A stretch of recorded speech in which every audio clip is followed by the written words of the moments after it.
Hey guys, welcome to Civil Life. In Civil Life, this is the sixth topic on high strength concrete.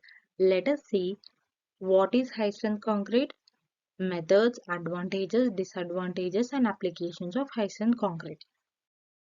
Introduction. High strength concrete. ఈ యొక్క concrete అనేది special concrete అనమాట. నార్మల్గా ఈ యొక్క కాంక్రీట్ని మనం define చేయాలంటే స్ట్రెంత్ వైజ్ లేకపోతే గ్రేడ్ వైజ్ అనేది డిఫైన్ చేస్తాం.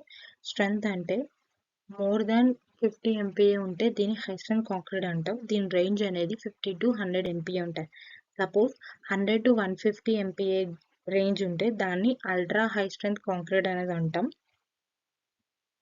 గ్రేడ్ వైజ్ ఎలా అంటే M35 గ్రేడ్ కంటే ఎక్కువ ఉంటే దాన్ని హై స్ట్రెంత్ కాంక్రీట్ అంటాం. నార్మల్గా కన్వెన్షనల్ కాంక్రీట్లో మనం బైండర్, అగ్రిగేట్, వాటర్ యూజ్ చేస్తాం. కానీ స్ట్రెంత్ కోసం దీంట్లో మనం అడ్మిక్చర్స్ అనేది ఇంక్లూడ్ చేస్తాం అనమాట. దానివల్ల స్ట్రెంత్ అనేది ఇంప్రూవ్ అవుతుంది. మనం అడ్మిక్చర్ ఇంకా డిఫరెంట్ మెథడ్స్ యూజ్ చేసి స్ట్రెంత్ అనేది ఇంప్రూవ్ చేస్తాం అనమాట ఈ యొక్క కాంక్రీట్లో. అవి ఏంటేంటియో మనం నెక్స్ట్ సైడ్లో చూద్దాం. మనకి 2 టైప్స్ ఆఫ్ అడ్మిక్చర్స్ ఉన్నాయి. ఫస్ట్ వన్ ఏమో కెమికల్ అడ్మిక్చర్, సెకండ్ వన్ ఏమో మినరల్ అడ్మిక్చర్. కెమికల్ అడ్మిక్చర్లో మనకి వాటర్ రెడ్యూసర్స్ అనేవి ఉంటాయి అన్నమాట. దాంట్లో మనకి 2 టైప్స్ ఉంటాయి. ఫస్ట్ టైప్ ఏంటంటే ప్లాస్టిసైజ్. ఇది ఆర్గానిక్ లేకపోతే ఇన్ఆర్గానిక్ సబ్స్టాన్సెస్ అనమాట. దీని మెయిన్ మోటో ఏంటిదంటే వాటర్ కంటెంట్ అనేది రెడ్యూస్ చేయడం. అయితే 0.1 to 0.4 డోసేజ్ అనేది యూజ్ చేస్తే 5 to 15% అనేది వాటర్ అనేది రెడ్యూస్ అయిపోతుంది కాంక్రీట్లో.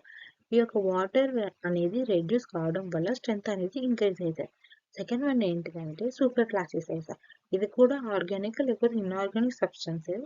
సేమ్ ఇది కూడా వాటర్ కంటెంట్ అనేది రెడ్యూస్ చేయడానికి యూజ్ చేస్తాం. కానీ వాటర్ అనేది 12 to 30% వరకు రెడ్యూస్ చేయొచ్చు. సెకండ్ వన్ ఏంటిదంటే మినరల్ అడ్మిక్చర్. మినరల్ అడ్మిక్చర్లో మనము ఫ్లై యాష్, సిలికా ఫ్లేమ్ అనేది యూజ్ చేసి స్ట్రెంత్ అనేది ఇంక్రీజ్ చేస్తాం అనమాట కాంక్రీట్లో. నెక్స్ట్ వన్ ఏంటిదంటే మెథడ్స్. మనకి 3 టైప్స్ ఆఫ్ మెథడ్స్ ఉన్నాయి. ఫస్ట్ వన్ ఏమో సీడింగ్. దీంట్లో హైడ్రేటెడ్ సిమెంట్ అనేది ఫ్రెష్ కాంక్రీట్ మిక్స్ అప్పుడు యాడ్ చేస్తాం. దానివల్ల స్ట్రెంత్ అనేది ఇంక్రీజ్ అవుతుంది. రీవైబ్రేషన్. ప్లేసింగ్ అప్పుడు, మిక్సింగ్ అప్పుడు వైబ్రేషన్ అనేది చేస్తాం. దానివల్ల వాయిస్ అనేది రెడ్యూస్ అవుతుంది. వాయిస్ అనేది రెడ్యూస్ కావడం వల్ల స్ట్రెంత్ అనేది ఇంక్రీజ్ అవుతుంది. థర్డ్ వన్ ఏమో స్పీడ్. మనము ముందుగానే ప్రిపేర్ చేసుకుంటాం అనమాట. సిమెంట్ ఇంకా వాటర్ అనేది మిక్స్ చేసేసి దాని తర్వాత అగ్రిగేట్స్ అనేది యాడ్ చేస్తాం. దానివల్ల ఏంటిదంటే ప్రాపర్ మిక్సింగ్ అనేది అవుతుంది. దానివల్ల స్ట్రెంత్ అనేది ఇంక్రీజ్ అవుతుంది అనమాట కాంక్రీట్లో.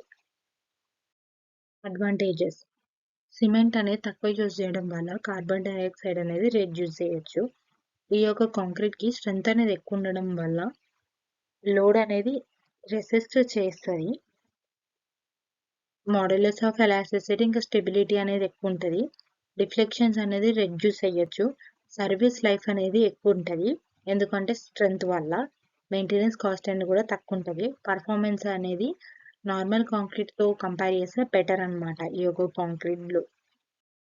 డిసడ్వాంటేజెస్. కాస్ట్ అనేది ఎక్కువ ఉంటుంది ఎందుకంటే మన స్పెషల్ మెటీరియల్స్ ఇంకా మిక్సింగ్ టెక్నిక్స్ అనేవి యూజ్ చేయడం వల్ల. సెకండ్ వన్ ఏంటంటే హ్యాండిలింగ్ ప్లేసింగ్. హ్యాండిలింగ్ ఇంకా ప్లేసింగ్ అనేది డిఫికల్ట్ అయిపోతుంది.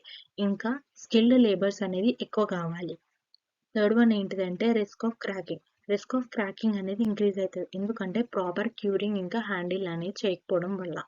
ఫోర్త్ వన్ ఏంటిదంటే ఫైర్ రెసిస్టెన్స్ అనేది రెడ్యూస్ అవుతుంది ఎందుకంటే టెంపరేచర్ కండిషన్స్ అనేది హై ఉండడం వల్ల. లాస్ట్ వన్ ఏంటిదంటే క్యూరింగ్ టైం అనేది ఎక్కువ ఉంటుంది. Application. Mainly we use in framed structures, high rise buildings, bridges, massive columns, massive beams. Thank you.